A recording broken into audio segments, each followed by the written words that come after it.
verdadera y andan coqueteando con cualquier quimera. Pongan pues muchísima atención y aprenderse a todos la lección.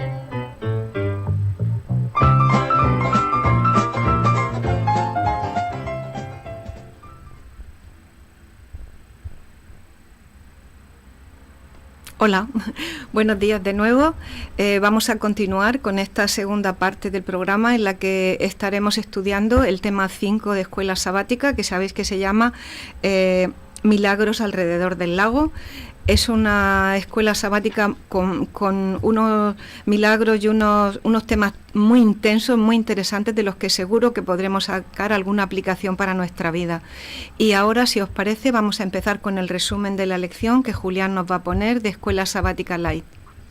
¿Saben por qué a la Tierra se la conoce como el planeta azul? Porque vista desde el espacio, el color de los océanos es el predominante. Y es que la superficie de la Tierra está cubierta en un 70% por agua. Correcto. El agua es un regalo maravilloso de Dios. Por un lado, es indispensable para la vida, y por el otro, nos muestra la gloria y el poder de Dios. ¿Quién no se ha maravillado al contemplar la majestuosidad del mar o la hermosura de un lago, un río o una cascada? La sola existencia de estas cosas ya es de por sí un milagro. Pero ¿saben? Parece que a Dios le gusta mucho hacer milagros en el agua o cerca del agua. En el Antiguo Testamento lo vemos abriendo el Mar Rojo en dos para que los israelitas cruzaran y escaparan del ejército egipcio. Hizo flotar un hacha que se había hundido en el río Jordán para que un joven profeta pudiera devolverla a su dueño, y hasta envió un gran pez para salvar la vida de Jonás, a quien habían arrojado al mar. ¿Lo notan? No es de extrañar que la mayor parte del ministerio de Jesús y sus milagros se dieran alrededor del mar de Galilea, un cuerpo de agua de aproximadamente 21 kilómetros de largo y 13 de ancho, también conocido como el lago de Genesaret. Lección 5. Milagros alrededor del lago. En Marcos 4, Jesús se monta en una barca con sus discípulos para cruzar al otro lado del lago. Mientras dormía plácidamente en la popa de la embarcación, se desató una fuerte tormenta. Las olas azotaban la barca, tanto que ya comenzaba a inundarse. Los discípulos lo despertaron. Maestro, ¿no te importa que nos ahoguemos? Él se levantó, reprendió al viento y ordenó al mar: ¡Silencio! ¡Cálmate! El viento se calmó y todo quedó tranquilo. ¿Por qué tienen miedo? ¿Todavía no tienen fe? Ellos estaban espantados y se decían unos a otros: ¿Quién es este que hasta el viento y el mar le obedecen? Saquemos la lupa teológica para analizar esta historia. En teología existe el término teofanía para referirse a las apariciones de Dios. Las teofanías siguen un patrón de 5 etapas. Dios se manifiesta, al hombre le da miedo, Dios le dice no temas, Dios revela algo al hombre y el hombre responde a esa revelación. En esta historia se dan todas las etapas de una teofanía excepto una. No se les revela nada, pero hay algo curioso. En lugar de la revelación hay una incertidumbre. ¿Quién es este? Oigan bien, la revelación no está explícita en esta historia, pero está implícita en la pregunta, y en los milagros de Jesús está la respuesta. Por eso la pregunta de esta semana es: ¿cómo a través de los milagros alrededor del lago, Marcos responde a la pregunta ¿quién es este? En primer lugar, el endemoniado gadareno. Jesús y sus discípulos cruzaron el lago hasta llegar a la región de Gadara. Allí un hombre poseído por un espíritu maligno le salió al encuentro. Este hombre vivía en los sepulcros y nadie podía sujetarlo, ni siquiera con cadenas. Muchas veces lo habían atado con cadenas y grilletes, pero él los destrozaba. Noche y día andaba por los sepulcros y por las colinas gritando y golpeándose con piedras. Cuando vio a Jesús desde lejos, corrió y se postró ante él. ¡Un momento! ¿Quién se postró? ¿El endemoniado o el demonio? Muy buena pregunta. Oigan bien, La frase se postró es traducción del verbo griego proskineo, que significa adorar. Los demonios no adoran a Jesús, así que quien se postró fue el hombre. Vio en Jesús a alguien que podía ayudarlo, corrió, se postró, pero cuando abrió su boca, fueron los demonios los que hablaron. ¿Qué tienes conmigo, Jesús, Hijo del Dios Altísimo? Te ruego, por Dios, que no me atormentes. ¿Cómo te llamas? Llámame Legión, porque somos muchos. ¿Lo notan? El endemoniado reconoció a Jesús y los demonios también. Le llamaron Hijo del Dios Altísimo. Y no solo sabían su identidad, sino que sabían que el poder de Jesús era superior al de ellos. Le rogaron que los enviara dentro de unos cerdos. Jesús aprobó. Los demonios salieron de este hombre, entraron en los cerdos, que eran como 2000, y todos cayeron en el mar por un despeñadero y allí se ahogaron. La pregunta de los discípulos en el barco fue: ¿quién es este? El endemoniado responde esta pregunta postrándose. Los demonios responden reconociéndole. Y Jesús responde liberando milagrosamente al endemoniado, quien se convirtió en misionero en Decápolis. En segundo lugar, la hija de Jairo y la mujer que tocó su manto. Bienvenidos a la segunda historia sándwich del libro de Marcos. Empieza con la historia de Jairo, un jefe de la sinagoga que tenía a su hija muy enferma y buscó desesperadamente a Jesús. Cuando Jesús se va con Jairo, la historia se interrumpe. Queda en suspenso como toda buena serie y empieza una nueva historia, la de la mujer que tocó por fe el manto de Jesús. La que llevaba 12 años sufriendo de hemorragias. Y había gastado todo en médicos sin resultados. ¿Sabía esta mujer quién era Jesús? Marcos nos dice lo que ella pensaba antes de tocar el manto. Si logro tocar siquiera su ropa, quedaré sana. ¿Lo notan? Ella no dijo voy a tocar su ropa a ver qué pasa. Ella estaba segura de que quedaría sana porque sabía quién era Jesús. Tocó su manto, cesó su hemorragia. Jesús preguntó quién le tocó. Ella confesó temblando de miedo y el Señor le dijo: tu fe te ha sanado. Esto es maravilloso, pero el sándwich está incompleto. Para completarlo, Marcos nos regresa a la historia de Jairo. Llegaron a darle malas noticias. Tu hija ha muerto. ¿Para qué sigues molestando al maestro? Pero Jesús le dice: no tengas miedo, cree nada más. Oigan bien, la niña estaba muerta, pero cuando sabes quién es Jesús, la fe es más poderosa que la razón. Jairo llevó a Jesús a su casa y bendito sea Dios, el Señor resucitó a la niña. ¿Quién es este?, preguntaron los discípulos después de aquella tormenta. Jairo responde la pregunta aferrándose a Jesús aun cuando su hija había muerto. La mujer responde tocando el manto de Jesús con la seguridad de que sería sana. Y Jesús responde la pregunta sanando a la mujer y resucitando a la hija de Jairo. ¿Y tú? ¿Ya respondiste a la pregunta ¿quién es este que hasta el viento y el mar le obedecen? Y en tercer lugar, la multiplicación de los panes y los peces. Y por si a alguno todavía le quedan dudas de quién es Jesús, Marcos, en el capítulo 6, nos narra uno de los milagros más cautivantes. Los discípulos volvían de hacer misión y fueron con Jesús a una zona tranquila de la costa oriental del mar de Galilea para descansar. Pero una gran multitud de 5,000 hombres llega al lugar antes que ellos. Jesús ve que son como ovejas sin pastor. Los instruye durante todo el día. Al atardecer, los discípulos le recomiendan despedir a la multitud para que vayan a buscar comida, pero Jesús les dice que alimenten al gentío. Los discípulos empiezan a pensar, en términos humanos, cómo resolver el problema, pero Jesús lo soluciona alimentando milagrosamente a la multitud. Con apenas 5 panes y 2 peces. Que le pertenecían a un muchachito. Sí, esos mismos discípulos que días atrás habían preguntado en ese mismo mar ¿quién es este?, acaban de ver con sus propios ojos que no hay nada, absolutamente nada, que Jesús no pueda hacer. Y esa gran multitud que estaba como ovejas sin pastor, ahora sabía que Jesús no era solo un maestro o un sanador, sino que era el buen pastor que da la vida por sus ovejas, el Mesías, el Cristo, el Hijo de Dios. ¿Verdad que es llamativo tantos milagros junto al mar? ¿Qué tal si, como Marcos, hacemos una historia sándwich y volvemos al principio?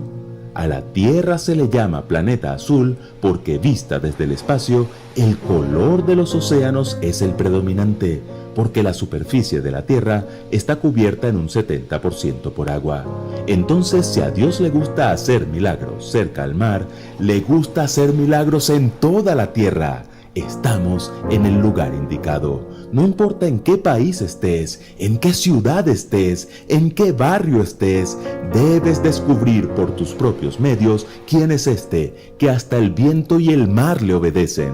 Pero recuerda que solo los que tuvieron fe como el endemoniado, como Jairo o como la mujer que tocó el manto, lo descubrieron. Yo soy la luz del mundo.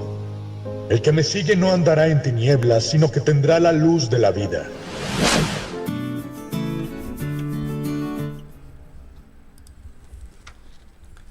Pues si os parece, nos metemos ya en harina y vamos a ver, porque no tiene desperdicio, Vamos a ver los capítulos Marcos, capítulo 4, el capítulo 5 y casi el capítulo 6. Y si veníamos de dejar a Jesús enseñándonos con parábolas, ahora ya tenemos a un Marcos que es más descriptivo, diciendo, mira, te voy a contar todo lo que pasa. Y pasa en torno al lago de Galilea, todo lo que tiene que ver geográficamente también. Pasa de una orilla a un lado, de otra orilla al otro, lo que le va pasando. Así que, si os parece, nos metemos ya en el propio texto, porque hay diferentes situaciones y en cada una de ellas podemos sacar principios y enseñanzas que son espectaculares, yo creo que impresionantes. Dice que, y terminamos, ¿no? Decía que terminamos el capítulo 4 del Evangelio de Marcos diciendo... que lo tengo por aquí, hablando de Jesús, diciendo con muchas parábolas como estas les hablaba la palabra conforme a lo que podían oír, y sin parábolas no les hablaba, pero a sus discípulos les explicaba todo en privado. Marcos hace esa puntualización. Y aquel mismo día, sin pausa, aquel mismo día, al atardecer, Jesús les dijo, pasemos al otro lado. Y despidiendo a la multitud que lo seguían, se lo llevaron consigo en la barca, y había otras barcas con él. Y se levantó una violenta tempestad de viento, dice Marcos, y las olas irrumpían, se metía el agua dentro de la barca, de tal manera que ya se estaba llenando. De esto que al principio imagino, ¿no? Y empezarían ya a asustarse, y de asustarse a decir, oye, que me parece que naufragamos. ¿Y qué estaba haciendo Jesús? Venga, vamos siguiendo el texto y vamos un poco analizando las implicaciones que tiene, porque esta secuencia de Jesucristo calmando la tempestad, que todos conocemos, seguro que tiene muchos detalles que podemos sacar bastante jugo. Vamos a exprimirlo entre todos. ¿Dónde estaba Jesús? Estaba en la popa durmiendo sobre un cabezal. Vaya. Estaba durmiendo en un cabezal. O sea que el hombre allí, mientras los demás bregando, las olas, el movimiento y el ruido, no sé si habría truenos, si era una tempestad, y la barca, una barca no muy grande, cuando hay olas, tienes que agarrarte para no salir despedido, y Jesús ha buscado un hueco, se ha puesto allí una almohada, no sé si se ha tapado con algo, y ha dicho, yo aquí, tan cansado estaba Jesús, ¿no? Sí, hombre, yo siempre me he preguntado cómo es posible que con ese movimiento, como tú dices, él no hubiera salido despedido, porque cuando uno está tan agotado y tan profundamente dormido como parece que él estaba, se relaja todo tu cuerpo y entonces tú no estás agarrado o amarrado a algo para no salir, de manera que igual tenía algún tipo de, en fin, no sé.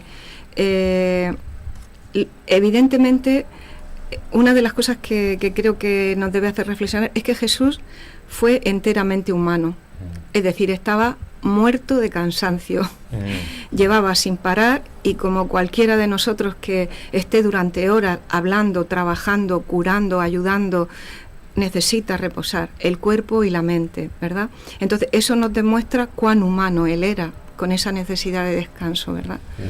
Es lo que... Y cuánta confianza tenía en el poder y el cuidado de Dios el Padre, porque ¿quién no se ha dormido alguna vez en la vida? Yo tengo 42 años y no recuerdo la última vez que me pasó, porque no me pasa muy seguido, pero en algún momento me dormí con tanta confianza y tan relajado que me olvidé de la noción del tiempo, me olvidé de todo y pasé de largo como 10, 12 horas y después cuando me levanté me sentía renovado, ¿no? Yo creo que a veces uno le cuesta dormir o padeces de insomnio por los dramas de la vida, por el estrés, porque siempre estamos pensando en lo que hay que hacer, en lo que hay que hacer en el trabajo, en la familia, por los ruidos, porque el medio ambiente no es el indicado. Entonces siempre estamos incluso intentando dormir con la cabeza funcionando, y Jesús acá estaba completamente relajado, se dejó descansar en los brazos del Padre, y él mismo, sabiendo que tenía todo el control, porque Jesús tenía el 100% del control de todos los sucesos del universo entero, siendo Dios,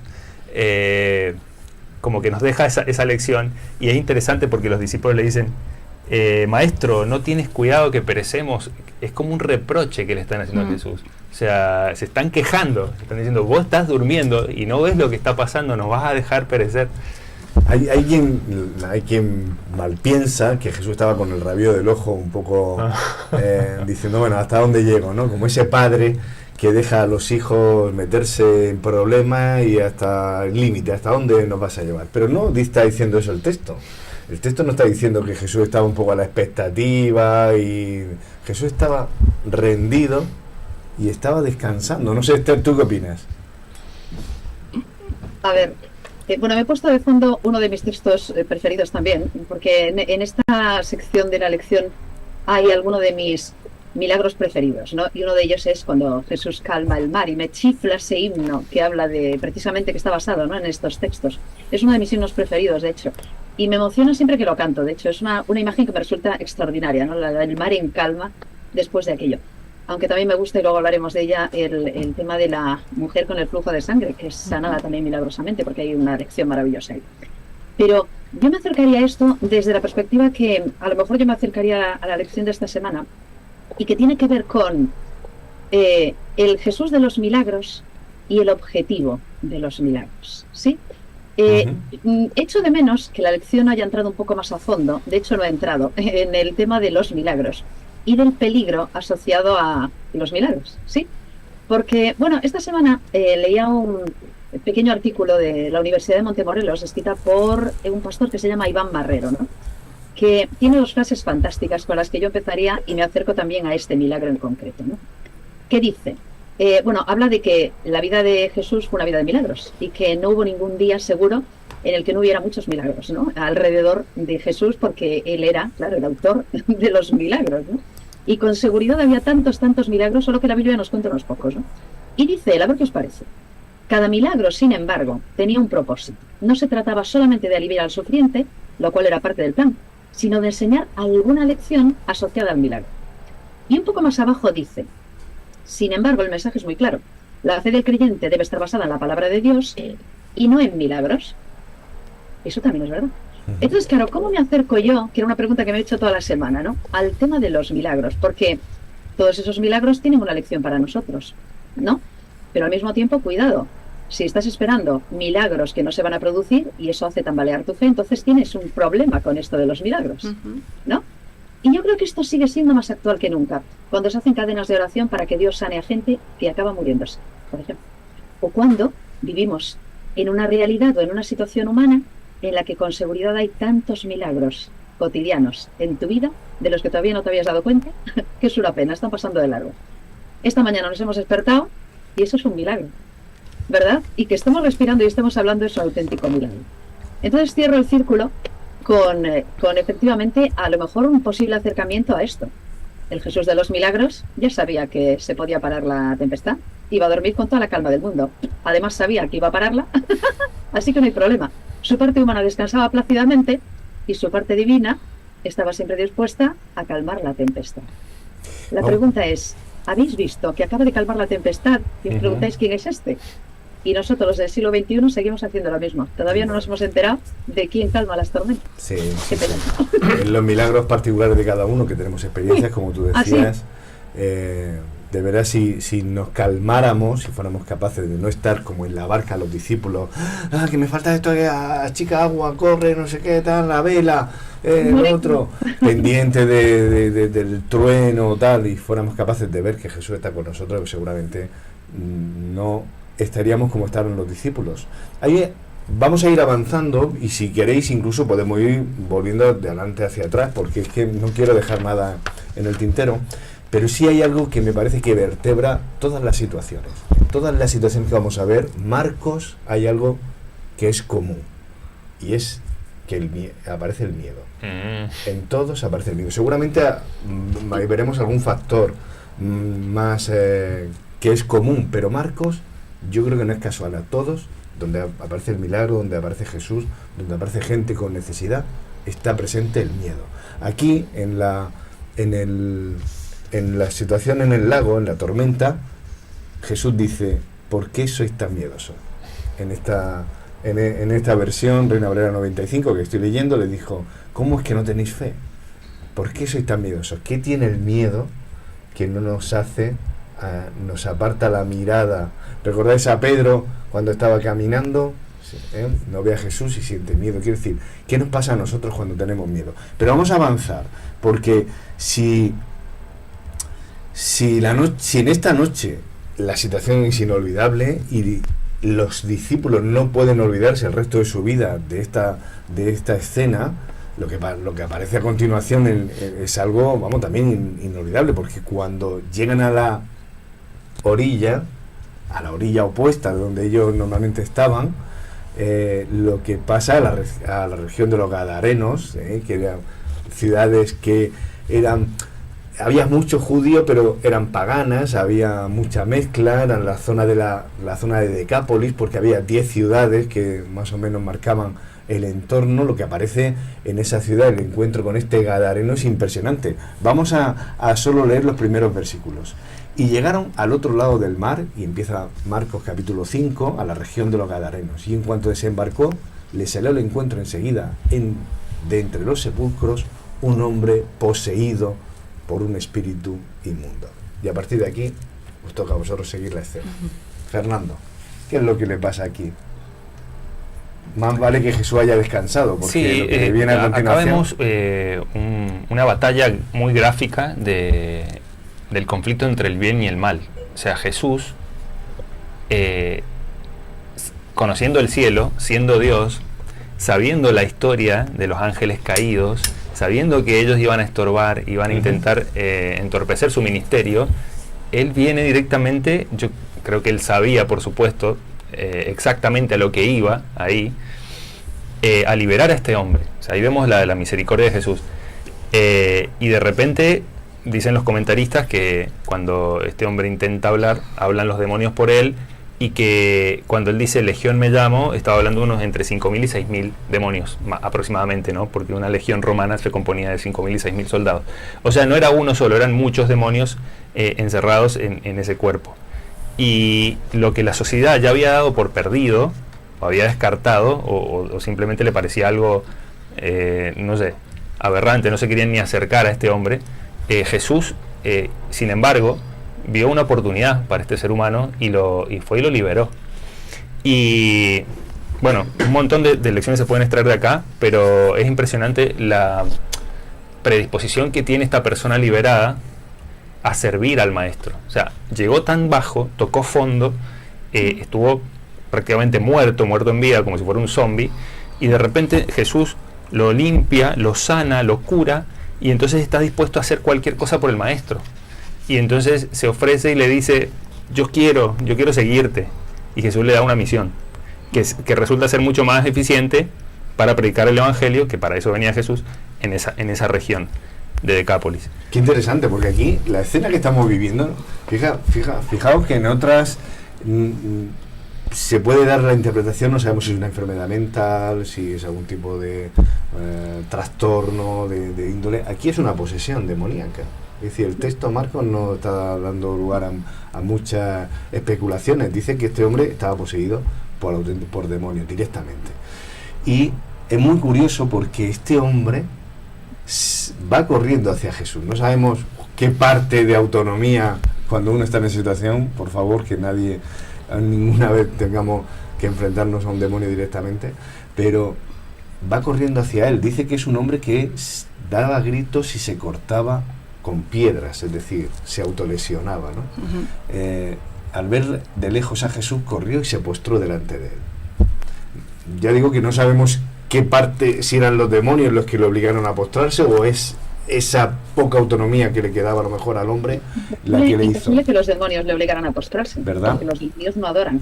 ¿Verdad? Bueno, reconocen quién es Jesús, pero no adoran. Lo explica de forma muy gráfica, por si queda alguna duda, ¿no? Es evidente que ese resquicio que le quedaba a esta criatura de autonomía, es decir, aquello que no estaba poseída, el último resquicio, todavía podía clamar por el Espíritu Santo, y todavía podía clamar. ¿Sabes? Esto habría que actualizarlo, es decir, tiene, como apunta Fernando, unas cuantas lecciones actuales, y sería bueno que le diéramos una vuelta, no para invitar a nadie a que se acerque al espiritismo, evidentemente, claro que no, pero ¿sabéis una cosa? Incluso alguien poseído por 5.000 demonios puede encontrar salvación, y puede encontrar la salida a ese problema. Es decir, hay muchísimas lecciones en esto, y la lección, para mí, la que a mí evidentemente llega y la que me emociona, es que efectivamente, y lo hemos comentado en alguna pasada lección, porque nos ha tocado ya alguna persona con algún problema grave, ¿no? Nadie ha caído tan bajo que no pueda ser posible, si desea hacerlo, que el Espíritu Santo haga algo con su vida. Y nosotros los seres humanos, que tenemos una visión muy limitada, como la tenían en aquella época, pues claro, pensábamos que aquel endemoniado gadareno, pobre criatura, viviendo en los sepulcros y en verdad con el cuerpo destrozado, dándose contra las piedras. ¡Qué horror! ¡Qué escena tan horrible! Y sin embargo, esa criatura clamaba y reconoció a Jesús de lejos. Sí. Los demonios lo conocieron, pero el ser humano que había ahí también. Y fue a buscar a Jesús y efectivamente encontró esa salvación en Jesús. Y eso es algo que nos tiene que hacer pensar. Sí, nadie ha caído tan bajo, como para no poder salir de ahí. Y tan importante como dices tú esto, yo veo otro detalle, y es que Jesús no contemporiza, igual que otras veces le da vueltas. Estoy pensando en Nicodemo, o al joven rico, o con... Cuando Jesús percibe la gravedad de un asunto, yo veo a Jesús serio y dice, aquí no es cuestión de contemporizar o de darle un poco una vuelta al asunto. Jesús, en cuanto este hombre se arrodilla, le dice, sal del hombre y espíritu inmundo. Es decir, cuando uno ve la gravedad de la situación, no es cuestión, a veces es cuestión de actuar, y de actuar rápido, y ese hombre necesitaba con urgencia la salud. Se suele decir que cuando Dios manda, hasta el diablo obedece. Entonces, cuando Jesús se pone en su poder regio, digamos, como el Hijo de Dios, y manda al diablo que salga, no se puede resistir. Ni siquiera Satanás, con todo el poder que tiene, se puede resistir. Y acá hay un evento muy, muy curioso, porque los demonios le piden permiso para ir a los cerdos. Es decir, no podían hacerlo por sí mismos, necesitaban el permiso de Dios. Jesús les da permiso, ya sabiendo que lo que iban a hacer, se meten en los cerdos, se despeñan los cerdos, que eran como 2.000, y la gente del lugar, los porqueros, viendo todo el dinero que habían perdido, se quejan de Jesús y le dicen que se fuera, porque era una pérdida económica. O sea, en vez de apreciar que había venido un maestro que estaba haciendo cosas que nunca jamás nadie hizo, como sacar demonios y sanar a las personas, le dicen, vete de nuestra tierra porque no nos conviene económicamente que estés acá. Ahí vemos un poco el prejuicio que había con la persona de Jesús, y ahí uno podría decir, bueno, Satanás como que gana esa batalla, pero en realidad no, porque el hombre queda liberado, ¿no? Y hay algo que apunta una escritora cristiana sobre este evento en el libro El deseo de todas las gentes. Dice que Jesús lo hizo a propósito, esto de los cerdos, porque ustedes saben que para el pueblo judío, que estaba mezclado con algunos gentiles ahí en Decápolis, el criar cerdos no era bien visto, o sea, no era permitido por Dios, porque era un animal inmundo. Los cerdos los utilizaban como, eran basureros, se comían el resto de la materia orgánica y nada más. No lo podían consumir el cerdo, pero estas personas los criaban para comer a los cerdos. Entonces, cosa que estaba prohibido por Levítico 11. Entonces Jesús, de alguna manera, suavemente les hace un reproche digamos, a esa actividad ilícita, porque desde el punto de vista de la Torá, es decir, de la ley judía, ellos no podían criar esos animales inmundos para comer, porque estaban en contra de la ley de Dios. Entonces hace como que estos cerdos se mueran, también para dejarles un reproche a estas personas que vivían ahí, que algunos eran judíos y que los criaban a estos cerdos, ¿no? Lo importante es que Jesús gana, Jesús siempre gana, y todas las personas que van a Jesús encuentran la sanidad, y lo mismo quiere hacer Jesús con cada uno de nosotros, ¿no? Oye, que no quería interrumpir porque sé que quería hablar María Dolores también. Hay en el Conflicto de los Siglos también un apunte sobre este caso, que tiene que ver también con los cerdos, ¿no? Aunque es un apunte un poco distinto. Y habla también de que Jesús permitió que esto ocurriera para demostrar cuán malo realmente es Satanás. Satanás incluso es malo para los suyos, entre otras cosas porque aquellos que criaban cerdos, pues efectivamente estaban desobedeciendo algo que Dios había dicho. Y a Satanás le da absolutamente igual lo que ocurra con los seres humanos y con los animales. Y habla también de esto, que Jesús, en este caso, pues hizo un milagro que tuvo el efecto de demostrar cuán malo es Satanás, no solo para los seres humanos, sino también para los animales, porque los animales también eran inocentes, ¿no? Y no tenían por qué haber muerto despeñados y ahogados al final en el mar. Y sin embargo, pues a Satanás eso le da igual porque él no ama a nadie. No ama ni siquiera a los suyos. Con lo cual, y tampoco ama a los animales. Y es una lección que también podemos aprender ahí, la diferencia entre Jesús y Satanás también en ese tiempo. Pero volvemos a lo mismo, es decir, Marcos señala que para Jesús hay los prejuicios que nosotros a veces tenemos de no juntarnos con este o de no tocar esto. Jesús se relaciona con alguien que sale de un cementerio, algo prohibido en la sociedad judía de entonces. Impuro, era impuro. No te mezcles con esto que haces tú yendo a ese lugar. Y él se relaciona, se mezcla, no tiene ningún problema. Pero además aparece el tema de los cerdos. El tema está en una ciudad donde tampoco le hacía mucha gracia a los judíos porque eran gentiles, eran paganos, eran incrédulos. Al fin y al cabo no son de la iglesia. ¿Qué haces allí yendo allí? Jesús no tiene reparo a la hora de mezclarse, de relacionarse, de ofrecer lo mismo que te estoy dando a ti el día antes, curando a otros de los tuyos, a mi primo, a no sé qué, que todo, oye, Jesús, cúralo, que es un hombre bueno. Cuando se va a otro sitio donde nosotros pondríamos, no, en este pueblo, o en esta familia, o de esto, ojalá les vaya mal, ¿no? A veces incluso por lo bajini les deseamos todo, ¿no? Jesús no se para en eso. Es más, se ríe de mi prejuicio. Jesús dice, Juanfran, no te puedes quedar ahí. Yo no he venido solo para los que tú consideras que merecen la salud y tal. Y me parece muy bueno. Y vuelve a aparecer algo que yo voy a insistir. Llegan a donde estaba Jesús después de esta situación, se quedan contemplando al endemoniado sentado, vestido, en su sano juicio. Es decir, qué contraste, ¿no? Llamar la atención, ¿no? Como de que este hombre está tranquilo, de que este hombre habla con normalidad. Y ¿sabéis? Cuando aparece el milagro, uno se puede alegrar o le puede aparecer otra emoción como le tuvieron miedo esto. Dice el Marco, y les entró miedo. Otra vez. Les entró miedo. Qué curioso, ¿no? ¿Qué pasa con el miedo que a veces nos sale, nos paraliza y tal? Dice el texto, dice la Biblia que donde hay amor o...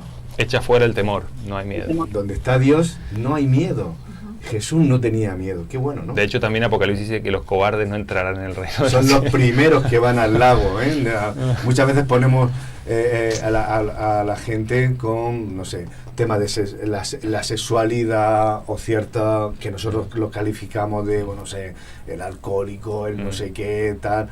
Y el texto, Juan, pone primero al cobarde. Pero yo creo que el reproche suave y amoroso de Jesús tenía que ver con el hecho de que no tengan miedo. Si hay una palabra que se repite en los evangelios es no temáis, no temáis. Sí, cuando yo estoy, porque Jesús estaba ahí, no tenemos por qué temer si Jesús está ahí en la barca con nosotros. Claro. Siempre que aparece el ángel Gabriel, por ejemplo, cada vez con Daniel, con la Virgen María, siempre lo primero, con los pastores, cuando le anunció el nacimiento. Tranquilo, no tengáis miedo, ¿no? No tengáis miedo, porque nosotros somos de condición enseguida a tomar aire y no respirar. No, estoy completamente de acuerdo con lo que habéis dicho. comparto muchas de las reflexiones que también yo me he hecho respecto a esta historia. Simplemente un par de cosas. Escuchando al pastor Mark Finley analizar esta historia, él dice lo siguiente, que me parece que es digno de mención. Si por Satanás fuera, todos estaríamos poseídos. Entonces, ese hombre estaba poseído porque había tonteado con lo que no debía, ¿entendido? Con cosas que lo llevaron a poder ser víctima de los demonios. Entonces, porque tú antes has dicho que ojalá que, madre mía, que por nadie pase. Yo creo que no tenemos que tener miedo. Lo que tenemos que tener claro es dónde tenemos que tener nuestra mente, nuestros intereses y nuestro camino, ¿de acuerdo? Porque desviándonos podemos llegar a situaciones como en la que se vio este hombre.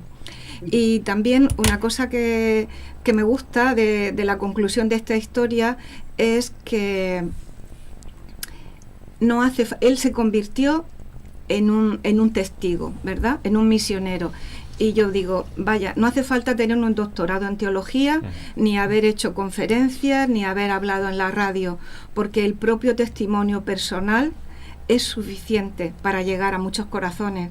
Entonces pienso que no tenemos tampoco que acomplejarnos de hablar de que somos cristianos y por qué somos cristianos, ¿verdad? No hace falta que, como digo, que hayamos pasado por la facultad de teología para eso. Qué bueno, porque muchas veces nosotros nos ponemos el freno de mano a la hora de predicar o de dar testimonio de qué ha hecho Jesús en tu vida. Y no hace falta, como tú dices, ir a que te den un diploma de predicador para decir, oye, Jesús ha hecho la diferencia. Y creo que todos estamos preparados. Pues sí. Termina esta escena Marcos diciendo, comenzó a proclamar en Decápolis cuánto había hecho Jesús por él. Y todos se admiraban. Pues sí. Esto es lo que hizo el Gadareno, el primer misionero en esa zona. Pero sigamos ahondando, porque Marcos dice, espérate, que todavía queda lo mejor.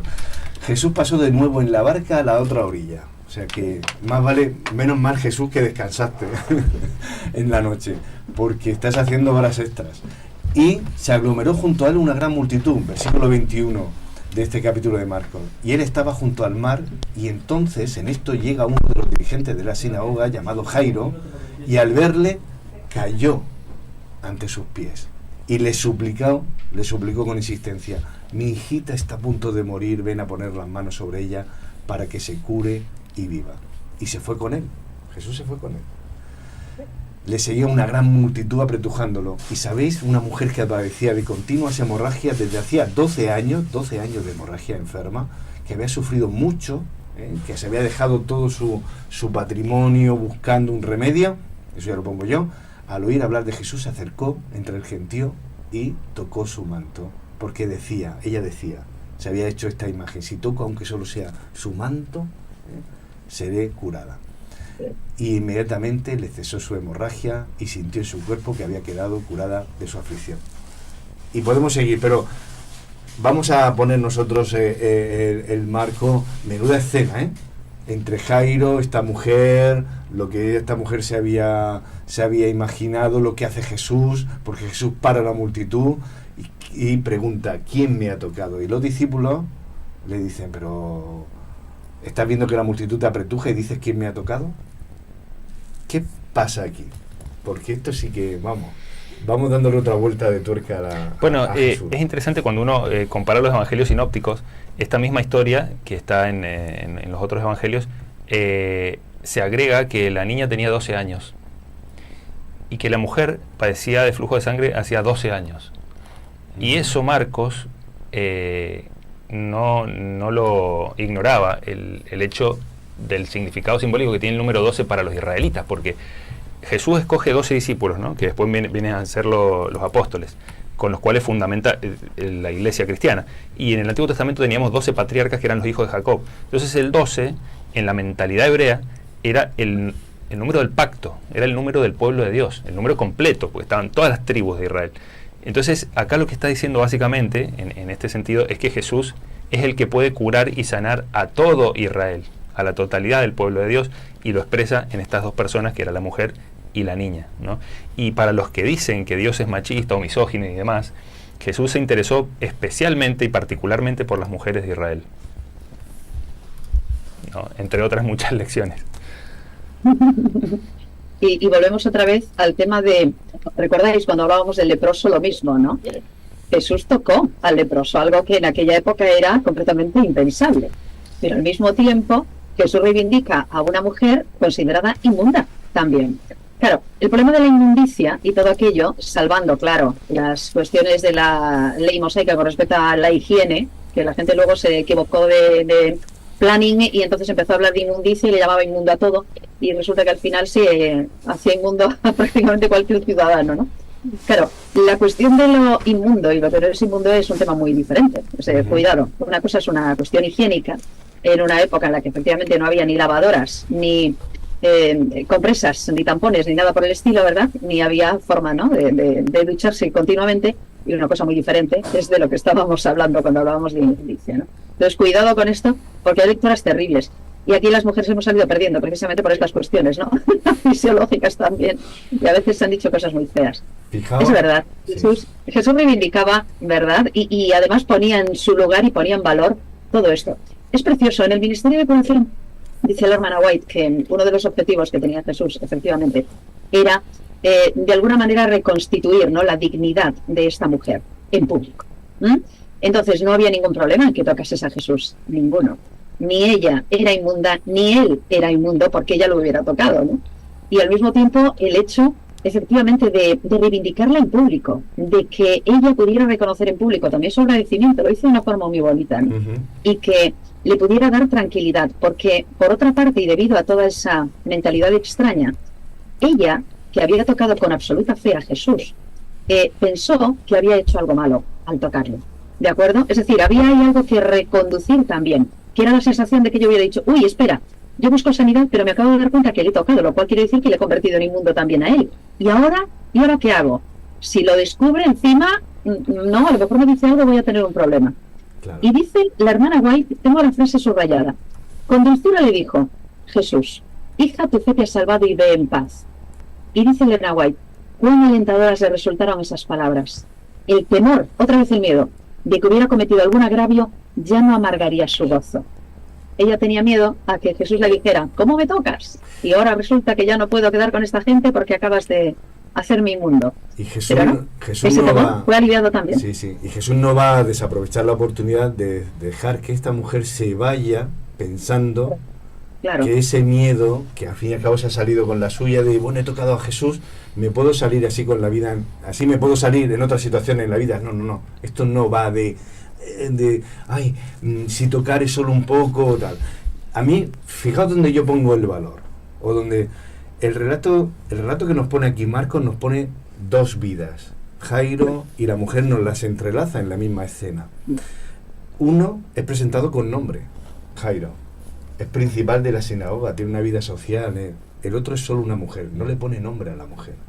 Y a mí me parece que no es un detalle superficial, porque además sabemos que en la cultura oriental el hecho de los nombres son muy importantes, porque a veces no solo genera identidad, Pepico, Manolito, sino a veces no solo nos dice de dónde venimos, sino también a veces se le cambiaba el nombre para marcarle un destino, una función. Pues Marcos, que es quien nos relata y nos entrelaza a nuestra protagonista sin nombre, a mí me parece que es llamativo, muy actual, porque ¿cuántas anónimos hay en la vida? ¿Cuántos en la iglesia? ¿Cuántas personas sin nombre hay por ahí? ¿Y cómo los trata Jesús? Jesús no está esperando que seas el principal de la sinagoga para atenderte. ¿Cómo los tratamos nosotros? Solo nos fijamos en los jairos de turno y les ponemos el foco, y este hombre, fíjate, tiene su hija, pobrecito, con todo lo que ha hecho por el barrio, por la comunidad, está metido en 1000 asociaciones, ayudó a mi padre, ayudó a mi primo. Está muy bien, Jesús lo atiende, pero ¿y las personas sin nombre? ¿Y las personas anónimas? La mujer de hoy además está enferma, la mujer no tiene vida social porque ha sido repudiada por todos, no tiene influencia, no tiene poder, no es una... Está sola, está condenada a estar aislada, está apartada, porque todos apartamos, ¿no? ¿Cómo sería el día a día de esta mujer, lejos de todo? Repudiada incluso por sus amigos o su familia. y además ha perdido todos sus recursos porque ha gastado todo lo que tenía. Qué enorme contraste entre Jairo, una vida social activa, reconocida, y esta señora que vive con una vida que lo normal es que se quejara, ¿no? Que estuviera deseando, mira, lo mejor. Permíteme sumar un matiz también a lo que comentas, porque estaba pensando yo que además del miedo y del temor, hay una condicionante también en todos estos milagros que es muy significativa también, y tiene que ver con el descanso. Es decir, lo que suponía, por ejemplo, para unos marineros una tempestad que estarían cansadísimos hasta que llegó la calma, ¿no? Y ese mar en calma les da descanso. El Gadareno, que con seguridad, tampoco sabemos su nombre, ¿verdad? El endemoniado, le llamamos el endemoniado Gadareno, pero no sabemos cómo se llamaba. Que llevaba seguramente muchísimo tiempo durmiendo fatal o sin dormir, cansado, dolorido, herido, con heridas infectadas probablemente, y lo que pudo suponer para él la sanidad, descanso. Pero es que una mujer con hemorragia continuada seguramente tenía el sistema inmune hecho un desastre, tenía la tensión bajísima y estaba fisiológicamente cansada, agotada. ¿Qué pudo suponer? Volver a tener salud, descanso, volver a descansar. Y es algo también que podemos sumar. Por una parte, hay un miedo que condiciona también todas estas emociones, esta ruleta de emociones, ¿no? Esta montaña rusa de emociones a la que habla la lección, pero también la idea de cuán cansado estoy y el descanso que puedo encontrar con todos esos milagros. Así es, porque Jesús atiende a los dos y le da la misma, cubre su necesidad, pero le da la misma respuesta, tanto al exitoso Jairo como a la anónima mujer enferma, porque no desaprovecha la oportunidad, dice el texto, Marcos, y él continuaba mirando en torno suyo para ver a la que lo había hecho. Es decir, Jesús diciendo, pero aquí, espera, no sigamos. Y Jesús se detiene. Y yo creo que Jesús está esperando esto. Cuando decimos, ¿qué podemos hacer nosotros? Yo creo que va por aquí. La mujer, dice el texto, temerosa y temblando. Vuelve a aparecer el miedo, ¿eh? Y él, sabiendo lo que había pasado, vino hacia él y echándose a sus pies le dijo toda la verdad. Yo creo que lo mínimo que podemos hacer cuando nos ponemos delante de Jesús es ser honestos. Es decir, a veces a Jesús tratamos de darle la vuelta. Yo creo que es eso Jesús diciendo, si te conozco desde antes de que estabas en el vientre, ¿para qué quieres venderme la moto, como se dice por aquí, o pirulearme? Dime la verdad. Y cuando uno se rinde, Jesús no tiene más remedio. Jesús está deseando, pero quiere que tú conectes por lo menos con la honestidad. No que seas poderoso, no que tengas la solución, no que tengas toda la fuerza, pero que seas honesto. Ese es el mínimo que yo creo que Jesús nos pide. Y entonces viene el milagro para mí, porque dice, y él le dijo, hija, tu fe te ha sanado, vete en paz y queda sana de tu aflicción. Es verdad lo que dices tú, Esther, que yo creo que esto de tu aflicción es mucho más que solo la hemorragia, ¿eh?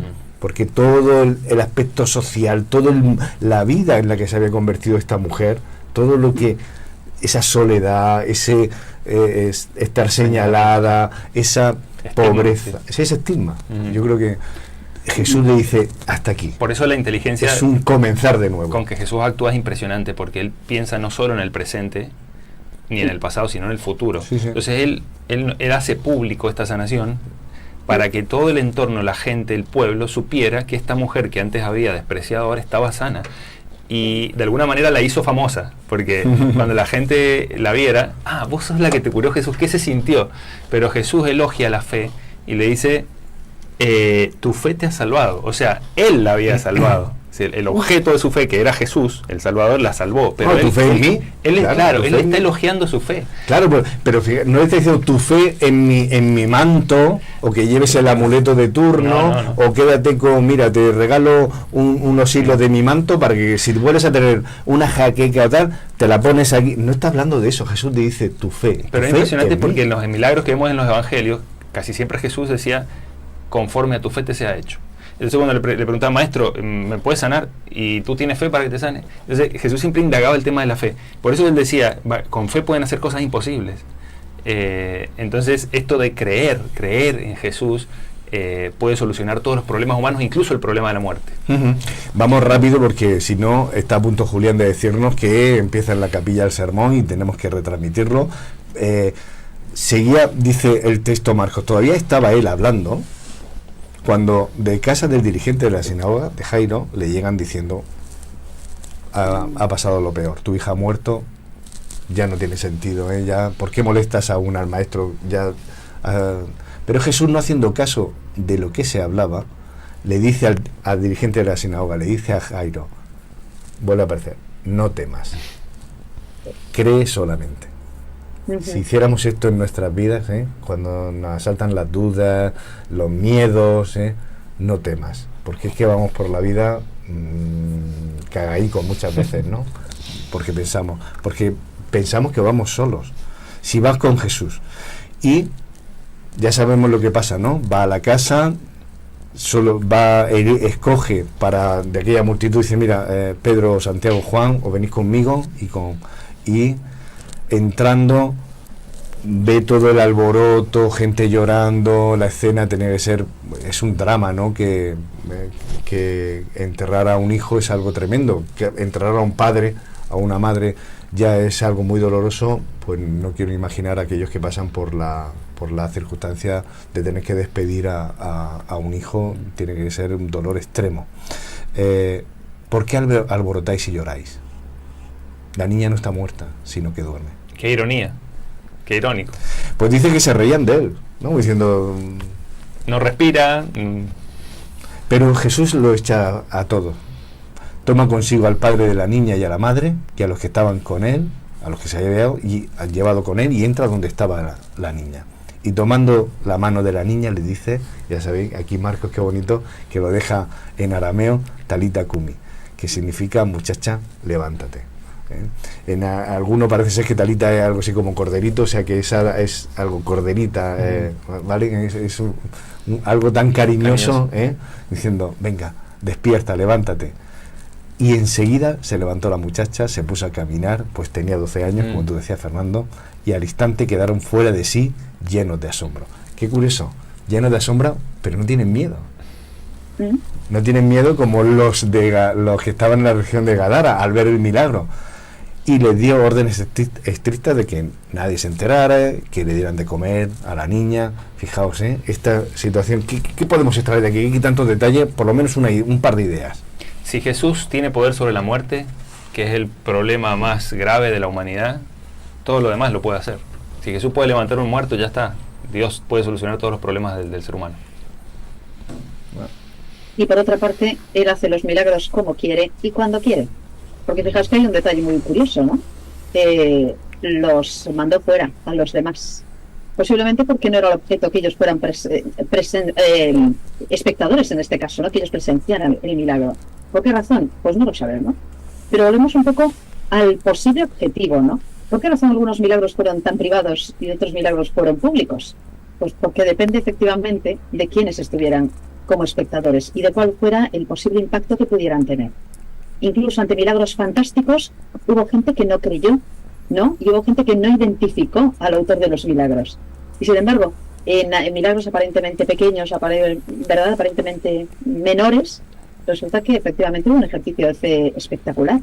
En ese sentido, incluso, Jesús es tan respetuoso con la individualidad, Él hace lo que tiene que hacer en cada momento. Y cuidado porque, y lo comento en el sentido de que hoy por hoy hay algunos mensajes bastante curiosos y probablemente poco bíblicos con respecto al asunto de los milagros. Y también sabemos que en el tiempo del fin habrá milagros que no sean hechos específicamente por Dios, ni por, ¿verdad?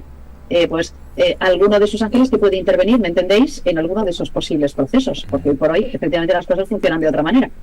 Entonces, claro, cuidado con esto. ¿Cómo identificar, me preguntaba yo esta semana, al autor del milagro cuando algún milagro se produzca? ¿Somos conscientes nosotros con las lecciones, por ejemplo, que nos puede dar Marcos o con lo que podamos aprender hablando de milagros? ¿Somos conscientes de poder diferenciar un milagro que provenga de lo alto de un milagro que provenga del lado oscuro? No lo digo con ironía, lo digo en serio, porque a lo mejor tendríamos que pensar cuál es el posible objetivo del milagro, a dónde nos lleva el milagro. Yo siempre pienso... Y efectivamente estamos preparados para esto, ¿verdad? Cada vez que presencio un bautismo de una persona que entrega su alma a Jesús, pienso para mí mismo, este es el mayor de todos los milagros. Es un milagro, sí. ¿Por qué? Porque una persona que estaba muerta en vida, muerta en sus pecados, que no tenía a Jesús en su vida, de repente encuentra la vida eterna. Y si se mantiene en esa condición, en ese estado, por medio de la fe, va a vivir eternamente. Entonces, más allá de todos los milagros que Dios nos pueda curar, nos pueda dar cosas materiales, todo eso va a pasar, porque esta vida pasa, pero hay un milagro que permanece para siempre, y es el milagro de la vida eterna. Entonces, el milagro más grande que puede hacer Jesús con los seres humanos, y que de hecho lo hace, no se ve a la vista, pues, ¿no? Eso no lo podemos, hay que creerlo por fe.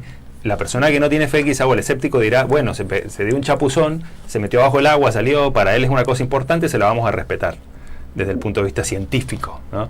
Pero los que por ahí tenemos un poco de fe, podemos ver que hay una resurrección espiritual, hay un nuevo nacimiento, hay una restauración y una conversión interna para vida eterna. Entonces Jesús constantemente está haciendo milagros alrededor nuestro. Lo que pasa es que nosotros no lo vemos. Pero estos milagros de que habla Elena, es verdad, Satanás también hace milagros falsos. Entonces nuestra fe no tiene que descansar en los milagros, digamos, aparentemente metafísicos o sobrenaturales, porque esas cosas también las pueden hacer los magos, las pueden hacer los demonios, sino en el perdón de un alma que estaba muerta en sus pecados, y en la recepción de Jesús y en la conversión para vida eterna. Eso es para mí el mayor de todos los milagros, ¿no? Sí, yo no vamos a pontificar aquí de por qué hacía Jesús esto o no hacía el otro. ¿Quién soy yo, no? Para decir tal o cual cosa, pero sí que le veo yo cierta tendencia, y me explico. Y tenemos que, ya lo está diciendo Julián, la última idea. Jesús está batallando con el miedo, porque Jesús quiere que el miedo no lo venza ni la valentía, ni la confianza, ni la ilusión, ni la creatividad. Quiere decir, hay algo por encima de eso, que es el amor. Amén. Del amor se deducen yo creo todo eso, la confianza, la ilusión, la creatividad. Donde hay amor, no hay miedo. Jesús está batallando con eso continuamente, es decir, no quiero cristianos miedosos. Vamos a ir con miedo hasta que Jesús nos transforme, pero en la medida de posibilidades, si tú te pegas a mí, tus miedos los vamos a trabajar. Yo voy a trabajar ese miedo, voy a trabajar tus miedos personales, porque Jesús lo que quiere, a mí me da la sensación, es que con Él crezcas, con Él te desarrolles. A todas las personas con las que Él se topaba, lo que quiere es que sea un punto nuevo de inicio. Con esta mujer, con Jairo, con la niña, con el gadareno, tu vida no puede ser la que venías hasta ahora. Hay ciertas cosas pero no porque lo diga yo, es que tienes que crecer, que conmigo vas a crecer, te vas a desarrollar, no te vas a quedar anclado. Yo creo que eso es lo que Jesús nos promete, y que podamos empezar ya a disfrutar aquí, que me parece lo más interesante. Es decir, Dios nos promete esa renovación plena en el cielo y en una eternidad de continuo desarrollo. Pero cuando yo creo que Jesús dice, el reino ya está entre vosotros, algunas cosas del reino son estas implicaciones. Es decir, te quiero ya creciendo, te quiero dando ya frutos. Y nos dice Julián que Juanfra, ya, hasta aquí, muy bien, pero hay cosas que hay que seguir. Así que si os parece, vamos a tener oportunidad, nos dejamos todo el capítulo 6 de Marcos, os invitamos a leerlo, y porque pasan todavía cosas extraordinarias en él. Estamos leyendo el Evangelio de Marcos este trimestre y es apasionante. Quedamos emplazados en seguir ahondando y estudiando y reflexionando la semana que viene. Y ahora lo que vamos a hacer es retransmitir el sermón que va a tener Casildo y que ya vamos a conectar con la capilla. Así que, Julián, conéctanos. Perfecto.